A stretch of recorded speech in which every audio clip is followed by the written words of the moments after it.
동아시아의 철학자 하면 바로 떠오르는 이름이 공자입니다. 우리나라의 사회와 전통에 깊게 자리 잡은 유교에서 아주 핵심적인 인물이죠. 공자는 어떤 인물이고 왜 그의 사상이 이렇게 오랫동안 우리 사회에 남아 있을까요? 오늘날 유교는 문화적 근간으로도 또는 족쇄로 상반된 평가를 받고는 합니다.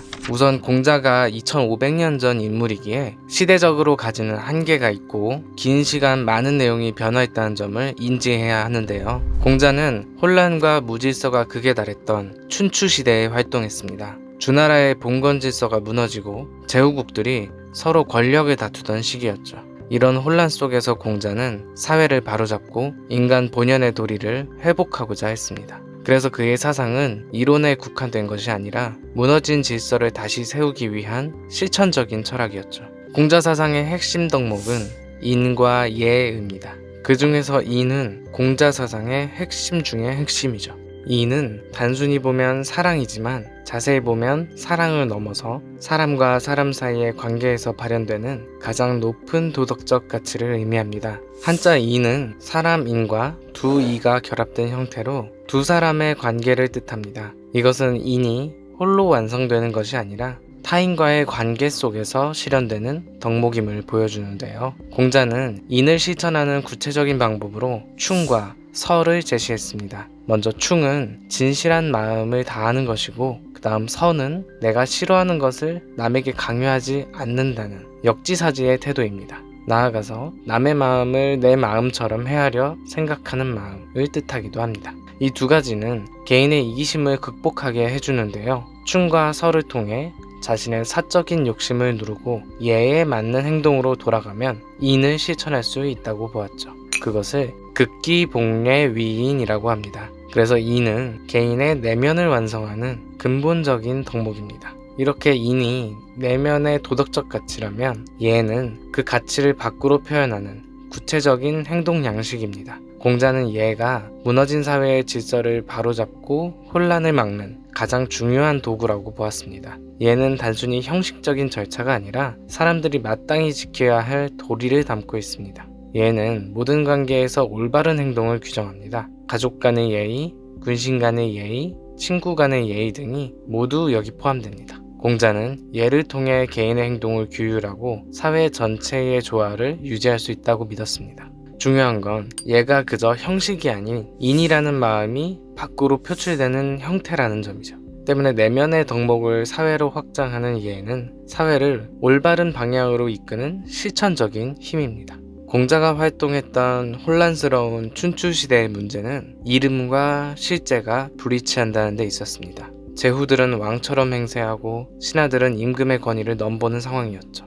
공자는 이를 바로잡기 위해 정명, 즉 이름을 바르게 하는 것을 주장했습니다. 이름과 실제가 불일치하는 혼란을 바로잡자는 것이었죠. 그 유명한 군군 신신 부부 자자가 바로 이 정명 사상을 대표하는 구절입니다. 임금은 임금답고 신하는 신하답고 아버지는 아버지답고 아들은 아들다워야 한다는 것이죠. 정명은 각자의 사회적 위치에 맞는 역할과 책임을 다해야 한다는 사상인데요. 이는 단순히 호칭을 바로잡는 것이 아니라 무너진 사회적 관계와 질서를 회복해서 사회 전체를 안정시키려는 통치 철학이었습니다. 논어 안연편 17장에서는 개강자가 공자에게 정치에 대해서 질문합니다. 공자는 정치는 바르게 하는 것입니다. 당신이 앞장서서 바르게 행한다면 누가 감히 바르게 행하지 아니하겠습니까? 라고 대답했죠. 공자는 백성을 법과 형벌로 다스리는 법치를 경계했습니다. 법치로는 백성들이 형벌을 피하려고만 할 뿐 진정으로 도덕적인 마음을 가지지 못한다고 보았기 때문입니다.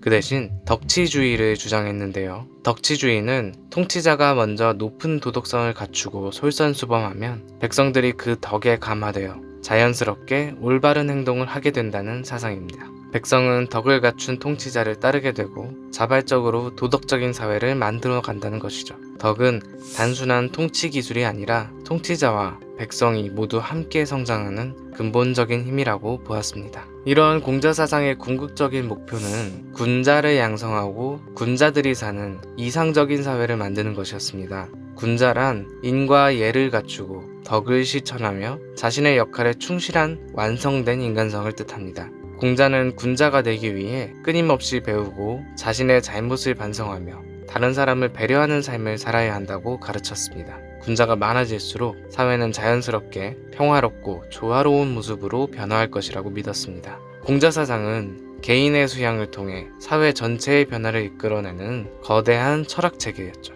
이렇듯 공자의 사상은 내면에서 시작하지만 결국엔 사회를 다루는 방향을 향합니다. 시대를 바로잡으려 했던 정치적 의도가 강하죠. 그의 사상이 표현되고 실현된 당시의 모습은 지금 우리가 받아들이기에는 부적절한 것들도 있습니다. 그러니 공자와 유교를 이해하기 위해서는 그 핵심적인 가치인 인이 중요하다고 생각합니다. 현대적으로 표현하자면 휴머니즘이라고 번역할 수도 있는 말이죠. 2500년이 지나도 여전히 중요한 인이 오늘날에는 어떤 예로 실천될 수 있는지 생각해보면 어떨까요? 오늘도 긴 영상 시청해주셔서 고맙습니다. 영상이 마음에 드신다면 구독과 좋아요 부탁드립니다.